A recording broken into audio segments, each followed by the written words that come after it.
Saulė šviečia, atsiranda daugiau energijos, atsiranda ir nuotaika. Ir jeigu, sakykim, kai būname ant saulės, mes dar gauname ir vitamino D. Tačiau, jeigu mes būname nesaikingi ant saulės, jeigu mes nesirūpiname veido oda ir nenaudojame priemonių su SPF, ta dėja saulė gali tapti mūsų priešė. Taip, mūsų priešė. Tai 3 priežastys, kodėl mes privalome nuo pavasario iki rudens naudoti priemonės su SPF. Tai pirma priežastis dėl to, kad saulės spinduliai gali iššaukti odos vėžį.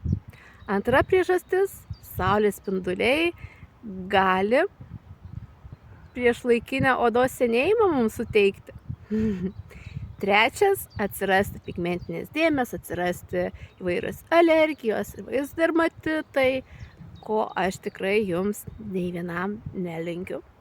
Tad kviečiu priimti sprendimą, kaip ir aš priėmiau, kiekvieną dieną eidama į lauką pasirūpinsiu savo veido apsaugą nuo saulės. Rūpiniesi jie, pasidžiauk su manim.